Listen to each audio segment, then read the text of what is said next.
بسم اللہ الرحمن الرحیم وَأَيْضًا لِلْإِسْتِعَارَةِ۔ سنو بھائی، استعارہ کی جامع کے اعتبار سے دوسری تقسیم کا آغاز فرماتے ہیں۔ جامع کے اعتبار سے فرماتے ہیں، ایک ہے استعارہ عامیہ اور ایک ہے استعارہ خاصیہ۔ کیا؟ استعارہ عامیہ عامیہ اور خاصیہ۔ ادھر دیکھو تو فعل نام ہی سے تعریف ظاہر ہے۔ استعارہ عامیہ کہ جس کو عام لوگ بھی سمجھ لیں کہ یہاں پر وجہ جامع کیا ہے۔ کیا بیٹا؟ عام لوگ سمجھ لیں کہ جیسے رأیت اسدًا یرمی، سب جانتے ہیں رأیت اسدًا یرمی میں جو اسد بولا گیا ہے مخصوص مرد کو، تو یہاں پر اور اس کو اسد کہا گیا تو وجہ جامع جرأت اور شجاعت ہے، سب جانتے ہیں۔ تو اسے کیا بولیں گے؟ استعارہ عامیہ۔ ایک ہوتا خاصیہ۔ خاصیہ خاص کی طرف منسوب ہے۔ کیا معنی ہوگا؟ کہ وجہ جامع کیا ہے اس کو خاص لوگ ہی جانیں۔ کیا؟ وجہ جامع کیا ہے اس کو خاص لوگ جانیں۔ وجہ جامع کیا ہے اس کو خاص لوگ جانیں، اور استعارہ سمجھانے کے لیے بہت مقدمات کے مرتب کرنے کی ضرورت پڑے، تو یہ ہے خاصیہ۔ اب یہ غرابت کئی طرح سے ہوتی ہے۔ ایک وجہ آج جو آپ پڑھیں گے کہ استعارہ کے غریبیہ ہونے کی ایک خاص وجہ، وہ سنیے۔ فرماتے ہیں مستعار لہو کثیر الوقوع ہو، ایسی مستعار من ہو یہ بھی کثیر الوقوع ہو، اس میں کوئی غرابت نہیں ہے۔ مستعار لہو بھی اور مستعار منو بھی، مگر تشبیہ ان میں ایک کی تشبیہ دوسرے سے دینا، اس میں غرابت ہو۔ اللہ نہیں سمجھے بیٹا؟ مستعار منو یہ بھی کثیر الوقوع اور مستعار لہو یہ بھی کثیر الوقوع، لیکن آپ نے جس کو مستعار لہو بنایا ہے اور جس کو مستعار منو بنایا ہے، اس کو مستعار لہو بنانا اور اس کو مستعار منو بنانا، یعنی اس کو تشبیہ دینا مستعار منو سے، اس میں غرابت ہے۔ کیا بیٹا؟ مستعار لہو دونوں کثیر الوقوع ہیں، لیکن تشبیہ دینا اس تشبیہ میں غرابت ہے، اس لیے استعارہ خاصہ ہو گیا، خاصیہ ہو گیا۔ اب مثال سمجھیں اس کی، توجہ رکھنا۔ گھوڑا دیکھا ہے؟ گھوڑے پر زین دیکھی ہے؟ زین نہیں دی گھوڑے پر؟ لگام دی گھوڑے کی؟ لگام دیکھی؟ کوئی غرابت تو نہیں ہے کسی چیز میں؟ اچھا، جو اس کی زین ہوتی ہے، زین ہوتی ہے، زین اس زین کا اوپر کا حصہ بھی، اگلا حصہ بھی اٹھا ہوا ہوتا ہے، اور پیچھے والا حصہ بھی، اور بیچ میں سوار بیٹھتا ہے، تو یہ اگلا حصہ جو اٹھا ہوا ہے اسے بولتے ہیں قربوس، ہے نا؟ پچھلے حصے کو قربوس بولتے ہیں، اگلا پچھلا حصہ جو زین کا اٹھا ہوا ہوتا ہے اسے بولتے ہیں قربوس۔ سنیں؟ گھوڑے بھی کئی طرح کے ہوتے ہیں، کچھ ہوتے ہیں سدھائے ہوئے اور بہت مؤدب ہوتے ہیں وہ۔ اگر گھوڑے والا اپنا گھوڑا چھوڑ کر چلا جائے، بیٹا توجہ رکھنا، تو گھوڑے کو جہاں کھڑا کر گیا وہیں کھڑا رہے گا۔ تو جاتے کیا کیسے ہیں بیٹا کہ اس گھوڑے کی جو لگام ہوتی ہے، جو اس کے منہ میں ہوتی ہے، اس لگام کا چمڑا جو سوار پکڑتا ہے اس کو ٹانگ دیتا ہے قربوس میں، ارے اترا، اور اس کی جو لگام ہے قربوس میں ٹانگ دی۔ سنیں، اب جب تک گھوڑے والا لوٹ کے نہیں آئے گا، وہ گھوڑا اپنی جو اس کے منہ میں جو ہوتی ہے، کیا بولتے ہیں اس کو، لگام، اسی کو چباتا رہتا ہے۔ کیا بیٹا؟ گھوڑا وہیں پر کھڑا ہے، سوار اپنے کام سے گیا، لیکن گھوڑا اتنا مؤدب ہے، کتنا مؤدب کہ جب تک، اور لگام کانٹا کسی چیز سے باندھ کے نہیں گیا وہ، بلکہ قربوس میں ڈال کر گیا ہے، اور جب تک واپس آئے گا وہ گھوڑا اس لگام کو یوں ہی چباتا رہے گا۔ تو اس میں کوئی غرابت ہے یا کثیر الوقوع ہے؟ یہ ارے بولو بیٹا، کثیر الوقوع ہے۔ اچھا، مسئلے جیسے بیٹھے ہو آپ، یہ بیٹھے ہو نا، یہ ایک پیر کھڑا کرو، یہ والا بھی، اور یہ رومال ڈالو، پیچھے ہو کے بیٹھو۔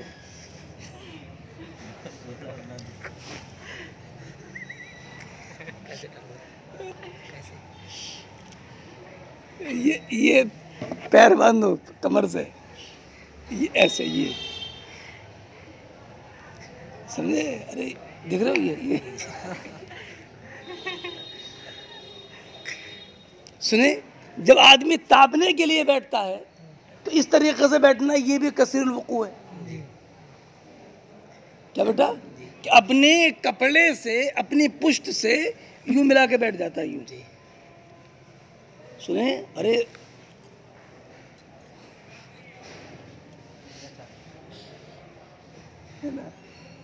سنیں بیٹا، یہ بھی کیا اپنے کمر سے یوں ایسے کپڑے سے ملا کر باندھ لینا، یہ بھی کثیر الوقوع ہے، اس میں بھی کوئی غرابت نہیں ہے۔ اب گھوڑے کی لگام اس کے منہ سے جو اس کے قربوس پر ٹانگ دی ہے، اس کو تشبیہ دی گئی ہے انسان کے اپنی کمر سے گھٹنوں تک کپڑا لا کر باندھنے سے۔ کیا؟ گھوڑے کی لگام جو قربوس میں ٹانگ دی گئی ہے، اس کو بولو بیٹا تشبیہ دی گئی ہے بیٹھے ہوئے انسان سے جو اپنی پشت سے کپڑا نکال کر کے اپنے گھٹنوں سے باندھے۔ تو آپ دیکھو، مستعار منہ اور مستعار لہو، یہ دونوں کثیر الوقوع ہیں، مگر گھوڑے کی لگام جو قربوس میں ٹانگی گئی ہو، اس کی تشبیہ اس انسان سے دینا کہ جس نے اپنی کمر سے نکال کر کپڑے کو باندھ لیا ہو، اس میں غرابت ہے۔ ارے کیا؟ غرابت مستعار منوں کے وقوع میں نہیں ہے، غرابت مستعار لہو میں بھی نہیں ہے، لیکن جو تشبیہ دی ہے، جس کو مستعار لہو بنایا ہے اور جس کو مستعار منو بنایا ہے، اس تشبیہ میں غرابت ہے۔ بات سمجھے؟ اب تشبیہ کی وجہ سے یہ اس کو کیا بولیں گے؟ تشبیہ، استعارہ فرماتے ہیں، یہ بھی استعارہ کی دوسری تقسیم ہے جامع کے اعتبار سے۔ وہی ہے کہ استعارہ یا تو عامیہ ہوگا، عامیہ وہی المبتذلہ، بولو جس کا استعمال کثیر ہو، ہر ایک اتنا زیادہ ہو کہ سب اس کو جانتے ہوں، اس لیے کہ ان دونوں میں جامع ظاہر ہو، جیسے رأیت اسدًا یرمی، اور خاصیہ وہی الغریبہ، بولو وہ غریبہ یعنی عام لوگوں سے بعید، الذی لا یطلع علیہ، جس پر مطلع نہ ہوں مگر خاص لوگ، وہی خاص لوگ، الذی اوتوا ذہنا، جن کو ذہن ثاقب دیا گیا، اور اسی کی وجہ سے وہ عام انسانوں کے طبقے سے بلند والا ہے۔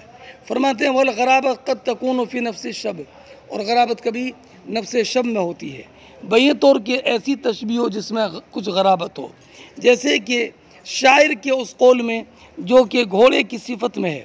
صفت کیا کہ بَأَنَّهُ مُؤَدَّبٌ، کہ گھوڑا مؤدب ہے، وَأَنَّهُ إِذَا نَزَلَ عَنْهُ صَاحِبُهُ، کہ جب گھوڑے والا اس سے اتر جائے، وَأَلْقَى عِنَانَهُ، عنان نہیں ہے بیٹا بکسر عین، عِنَانَهُ، اور اس کی لگام کو ڈال دے، فی قربوس سرجہ، بولو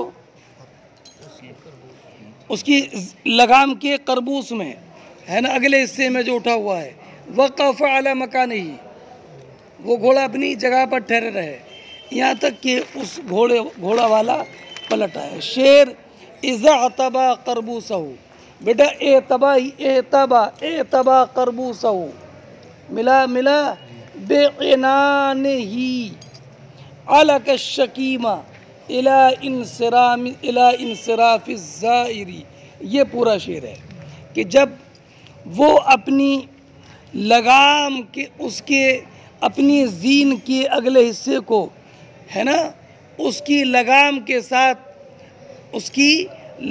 کے ساتھ مرتبط کر دے، اعتبا کر دے۔ اعتبا کا معنی جانتے ہو آپ، وہی کپڑا پیچھے سے نکال کر گھٹنے سے باندھنا۔ علق الشکیمہ، ارے ملا شکیم وہی جو اس کے منہ میں ہے، لوہا، ارے ملا نہیں ملا، وہ اس لوہے کو چباتا رہتا ہے جو اس کے منہ میں ہے، الی انصراف الزائر، ہے نا اس مالک فرس کے آنے تک۔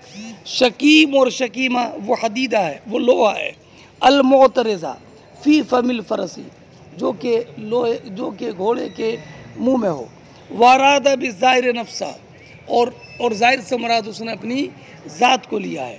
فرماتے شبہ حیت وقوع العنان فی موقعہ، اور شاعر نے لگام کو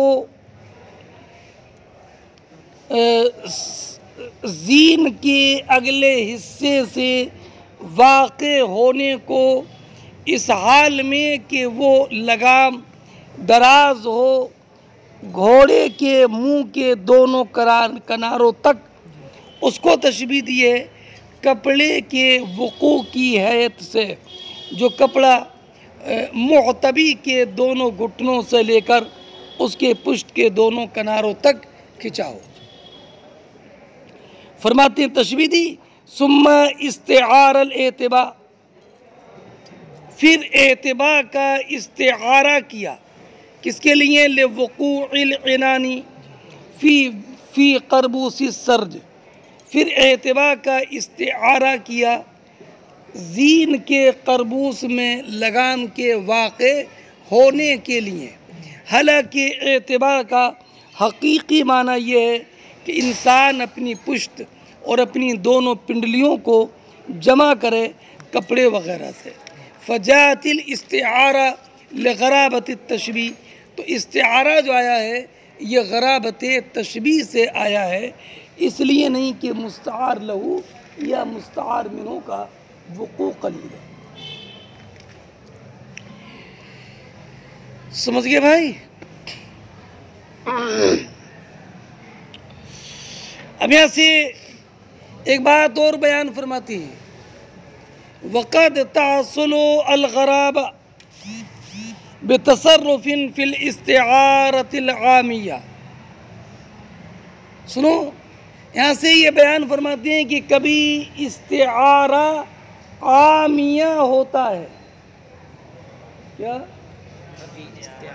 استعارہ، اور استعارہ عامیہ میں کچھ تصرف ہو جاتا ہے، اس تصرف کی وجہ سے استعارہ غریبیہ ہو جاتا ہے۔ استعارہ ہے تو عامیہ، لیکن اس میں تصرف کی وجہ سے، اگر وہ تصرف نہ ہو تو عامیہ رہے۔ اب بیٹا اس کی مثال سنو، اب یہ بھی عامیہ کو غریبہ بنانا کوئی آسان بات تھوڑی ہے۔ ارے عامیہ ہے پھر غریبہ بنا دیا، تو کیسے فرماتی ہیں وقد تحصل الغرابہ بتصرف فی الاستعارۃ العامیہ، اور کبھی یہ غرابت حاصل ہوتی ہے استعارہ عامیہ میں تصرف کرنے سے۔ مثال شعر سنو، اخذنا باطراف الاحادیث وسالت بعناق المطی الاباطیح۔ دیکھو بھائی بلاغت ہے بیٹا، یہ بلاغت ہے، یہ چل رہا پتہ، یہ بلاغت ہے، معلوم ہے فن کون سا ہے؟ فن کون سا چل رہا ہے؟ فن کون سا ہے؟ فضا چل رہا ہے۔ اتنا پتہ نہیں چل رہا کیوں، ان سے کہہ رہے تھے دھوکے میں ہو، دھوکے میں، یہ علم بیان ختم ہونے والا ہے۔ اب بیٹا میں پہلے شعر سمجھاتا ہوں پھر سمجھاتا ہوں کیسے۔ شاعر نے کہا اخذنا باطراف الاحادیث، یہ بیٹا شعر بہت فصاحت و بلاغت کے اعلیٰ معیار پر ہوتے ہیں۔ وسالت بعناق المطی الاباطیح، سالت کا معنی بہنا، سالہ یسیلو، عناق عنق کی جمع گردن، مطی جمع مطایا سواری، اباطیح ابطح کی جمع۔ سنو، ابطح کا معنی آتا ہے وہ نالا جس میں کہ چھوٹی چھوٹی کنکری ہوں، اسے بولتے ہیں ابطح، اس کی جمع اباطح۔ ذرا شعر قابل توجہ ہے تبھی تم سمجھو گے۔ ایک بات سنو، جرا الماء النہر کا معنی پانی نہر میں جاری ہے، جرن نہرو۔ تو یہ کب بولیں گے جرن نہرو؟ ہر وقت نہیں بولیں گے، جب کہ نہر پانی سے پورے طور پر بھری ہو، سمجھ گئے؟ ایسے ہی اشتعال الراس، اشتعال الشیب فی راسی، سفیدی میرے سر میں بھر گئی، اشتعال الشیب، اور اشتعال الراس شیبہ کب بولیں گے؟ جبکہ سر کا بال سفید ہو گیا ہو۔ تو ایک بات یاد رکھو کہ محل کی طرف اضافت تب ہوتی ہے جبکہ وہ محل حال سے بھرا ہو، جیسے جرن نہرو جبکہ نہر پانی سے بھری ہو، واشتعال الراس کب؟ جبکہ سر کا بال واشتعال الراس شیبہ۔ اسی لیے کہا تھا، پڑھو گے آپ انشاءاللہ مدارج شریف میں۔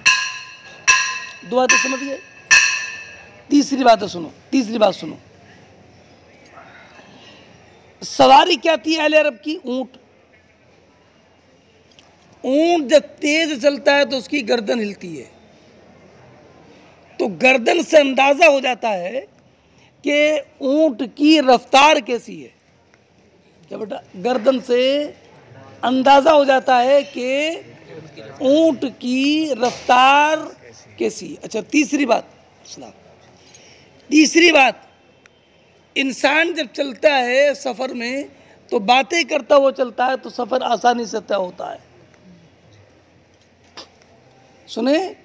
اچھا عرب میں ایک ہدی خواں ہوتا تھا، ہدی چھوٹے سے بول رہا ہوں، ہدی خواں، کہ جب قافلہ چلتا تھا تو کوئی اچھی آواز والا اشعار پڑھتا تو رات کی تاریکی میں سناٹے میں اس کی آواز جب بہت اچھی ہوتی تھی تو ایک سریلے پن کی وجہ سے ایک عجیب سما پیدا ہوتا تھا، اور اس آواز کو سن کر اونٹ کی رفتار بھی بڑھ جایا کرتی تھی، تو اسے بولتے تھے ہدی خواں۔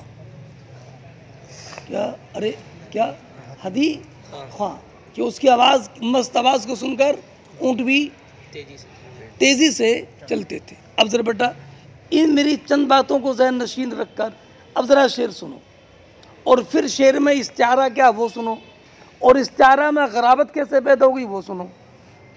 یہ چند مرحلے ہیں، کہتے ہیں وَأَخَذْنَا بِأَطْرَافِ الْأَحَادِيثِ، وَأَخَذْنَا بِأَطْرَافِ الْأَحَادِيثِ، ہم مختلف عنوان پر باتیں کرنے لگے.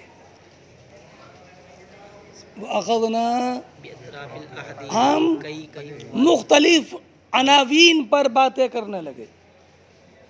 ترجمہ سمجھ میں نہیں آیا؟ جی.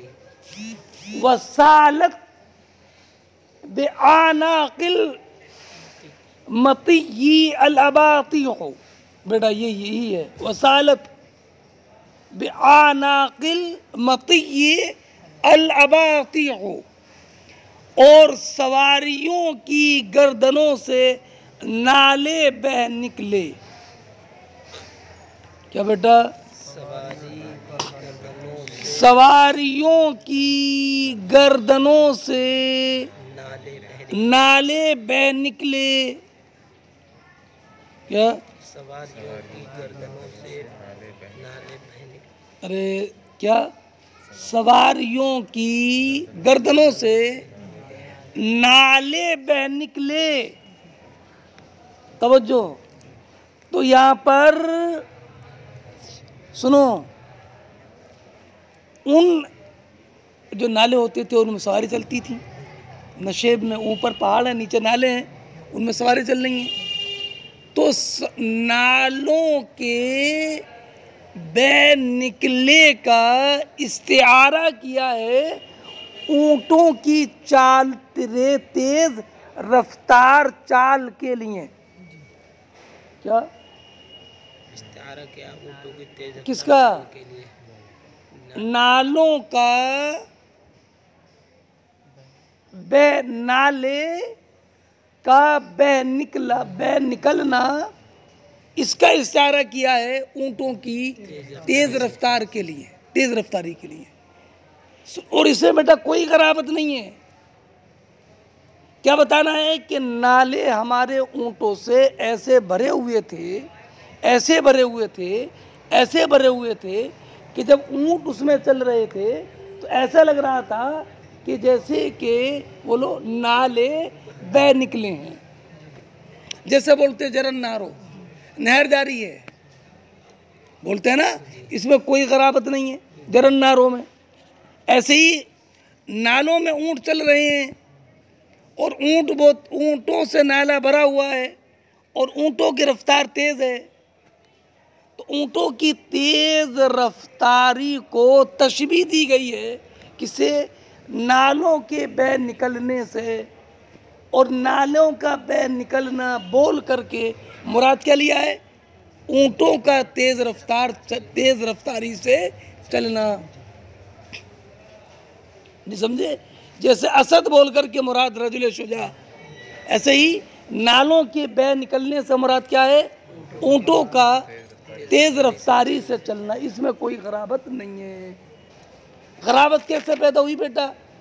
کہ سالت بے عناقل مطی، کہ سیلان کی نسبت کر دی ہے کس کی طرف ہے نا؟ وسالت بے عناق المطی الاباطیح، ملا ہے نا کہ فعل کی اسناد ایک تو اباتے کی طرف کی، کدھر؟ نالوں کی طرف، سواریوں کی طرف نہیں کی. ایک تو بات یہ ہے.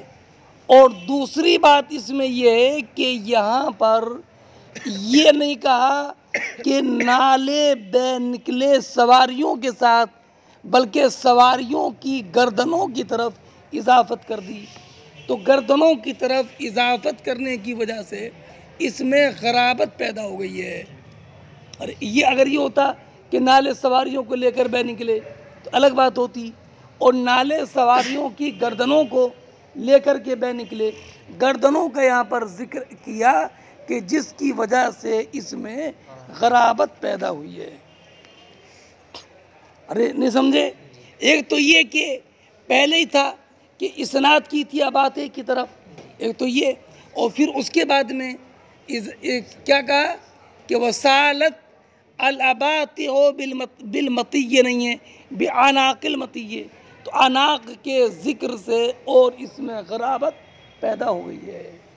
تو یہاں پر تھا استعارہ عامیہ، لیکن اس تصرف کی وجہ سے بولو اس میں غرابت پیدا ہوئی. فرماتی اباتی ابتا کی جمع ہے. ابتا پانی کے بہنے کی جگہ جس میں باریک باریک کنکریاں ہوں.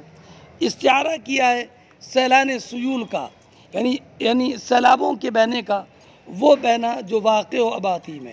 کس کے لیے؟ لمسیر الابل، اونٹوں کی چال کے لیے.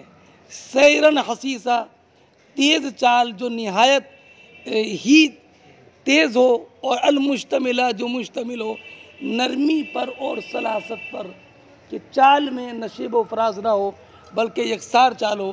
وہ تشبیہ و فیہ ظاہر، عامی، اور تشبیہ اس میں ظاہر ہے، عامی ہے، لیکن اس میں تصرف کیا ایسا جس نے کہ لطف و غرابت کو پیدا کر دیا. کب؟ اذا اسند الفعل، بولو جبکہ فعل کی اسناد کی، یعنی سالت کی اباتے کی طرف، دون الاماتی، بولو ہاں، وہ آناقیہ، اور اس کی گردنوں کی طرف. حاشیے میں لکھا 7 نمبر کا حاشیہ دیکھو، اس میں اضافت پیدا ہوئی، غرابت پیدا ہوئی ہے 2 تصرفوں سے. پہلے یہ کہ سیر کی اضافت اباتے کی طرف ہے، اور دوسرا یہ کہ عناق کی طرف ہے. ملا بیٹا؟ حتی افادہ، یہاں تک کہ افادہ کرنا یہ مقصد ہے کہ گویا کہ پورے نالے بھر چکے ہیں. کس سے؟ اونٹوں سے، ہے نا. تبھی اضافت درست ہوتی ہے.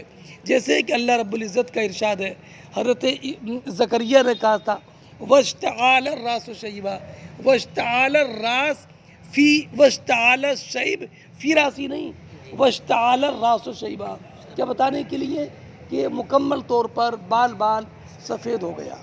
فرماتی ہے وَأَدْخَلَ الْعَنَاقَ فِي السَّيْرِ، اور عناق کا دخل مانا سیر میں، اس لیے کہ کیوں مانا؟ اس لیے کہ سرعت و بطو، اونٹ کی چال میں، یا زہران غالبہ، زیادہ کر ظاہر ہوتے ہیں یہ عناق میں. وَيَتَبَيَّنُ أَمْرُهُمَا فِي الْأَوَادِي، اور ان دونوں کا یعنی بطو اور سرعت کا ظہور ہوتا ہے فی الأوادی. حوادی یہ جمع ہے، مراد گردن کا گلا حصہ. وَسَائِرُ الْأَجْزَاءِ تُسْتَنَدُ إِلَيْهَا فِي الْحَرْكَةِ، اور باقی جو اعضاء ہیں ان سب کی استناد ہوتی ہے اونٹ کے اگلے حصے کی طرف ہی، حرکت میں اور ثقل و خفت میں اسی کے تابع ہوتے ہیں. سمجھ گئے پوری بات؟ اب یہاں سے یہ تقسیم مکمل ہو گئی. اب استعارہ کی تقسیم دوسری شروع ہوگی.